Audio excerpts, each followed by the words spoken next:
কৃষিকাজকে খারাপ মনে করবেন না। এগুলো যারা করেন মনোকষ্টে ভুগবেন না যে আপনি দরিদ্র, আপনার মান সম্মান কম, এমন নয়। আপনি বরং সম্মানিত মানুষ, কারণ আপনি নবীদের সুন্নতের পেশায় আছেন। মাশাআল্লাহ। এই পৃথিবীতে সর্বপ্রথম কৃষিকাজ করেছেন কোন নবী জানেন? আদম আলাইহিস সালাম। আর এমন কোন নবী নাই আল্লাহ পাকের যে নবী কৃষিকাজ এবং পশুপালন করেন নাই। এমন কোন নবী নাই যিনি কৃষিকাজ পশুপালন করেন নাই। এটা নবীদের সুন্নত। কারণ নবীদেরকে মানুষকে সঠিক পথে আনতে হয়। যখন আপনি পশুপালন করবেন, কৃষিকাজ করবেন, তখন কিন্তু আপনার মধ্যে একটা ধৈর্য বাড়বে, মানুষকে নেতৃত্ব দেওয়ার একটা ক্ষমতা তৈরি হবে।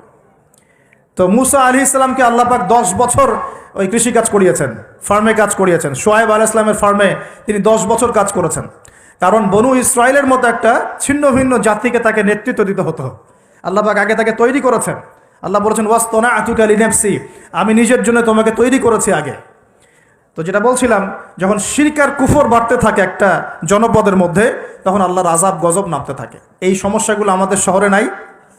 শিরক আর কুফরে ভর্তি হচ্ছে না দিন দিন? আমাদের শহরে পেপার পত্রিকা খুললেই দেখা যায় রাশিফল। কি রাশিফল? তুমি সিংহ রাশি, তোমার দিনটা কেমন যাবে। তুমি কন্যা রাশি, তোমার দিনটা কেমন যাবে। আর প্রায় মিডিয়াগুলো এগুলো প্রচার করে না? এই সব মোশরেক মিডিয়া, এগুলা সবই মোশরেক। কীরকম করে বুঝলাম মোশরেক? একটা ভূমিকম্প যদি হয়, বলবে না যে আল্লাহর কাছে মানুষ কত অসহায়, এরকম শিরোনাম দিয়ে সংবাদ করবে না। কি করবে? প্রকৃতির কাছে মানুষ কতই না অসহায়। আল্লাহ বললে মৌলবাদী হয়ে যাবেন, আল্লাহ বললে কি হবেন? তখন মৌলবাদী হয়ে যাবেন। প্রকৃতি শব্দ চুজ করে কথা বলুন। প্রকৃতির কাছে আমরা কত অসহায়। কে প্রকৃতি? প্রকৃতি কি, কাকে বলে, কত প্রকার, কি কি সংজ্ঞা দেখ। প্রকৃতি কে? প্রকৃতিকে সৃষ্টি করলো, এটা কত প্রকার, কি কি, কে কে তাকে নিয়ন্ত্রণ করে, এগুলো বলবে না? মানুষের ব্রেইন ওয়াশ করে ফেলা হচ্ছে এগুলো দিয়ে। এ রাশিফল সবার মাথা ঢুকিয়ে দেওয়া হচ্ছে। রাশিফল, আজকের দিনটা কেমন যাবে, আজকের দিন কেমন যাবে বেটা তুমি জানো? কালকের দিন তোমার কেমন যাবে তুমি জানো? মানুষের জ্ঞান তো এতই ক্ষুদ্র যে মানুষ এটাই জানে না আগামীকাল তার সাথে কি হবে। আমাদের জ্ঞান কত ক্ষুদ্র, আমাদের জ্ঞানটা কত ক্ষুদ্র, মানুষের জ্ঞান কত ক্ষুদ্র। একটু দেখেন, আপনার নিজের সাথে আগামীকাল কি হবে আপনি তাই জানেন না। কে গ্যারান্টি দিতে পারবে সে তার সাথে আগামীকাল কি হবে?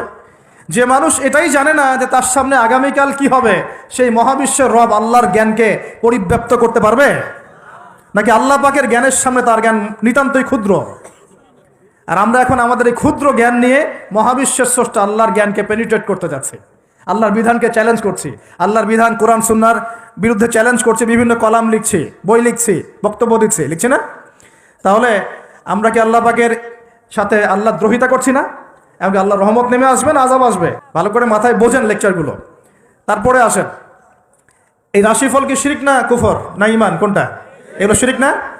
ঢাকা শহরের অলিগলিতে এখন দেখা যায় আংটি বিক্রেতা বিভিন্ন আংটি বিক্রি করছে এবং তাকে রোগ ভালো হওয়ার গ্যারান্টি প্রদান করছে।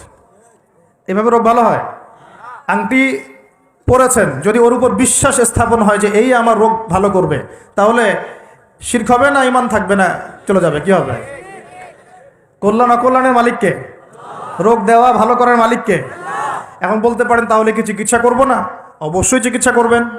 কেন চিকিৎসা করবেন? কারণ আমাদের নবীজি বলেছেন আল্লাহ এমন কোনো রোগ নাজিল করেন নাই যার শেফাও নাজিল করেন নাই।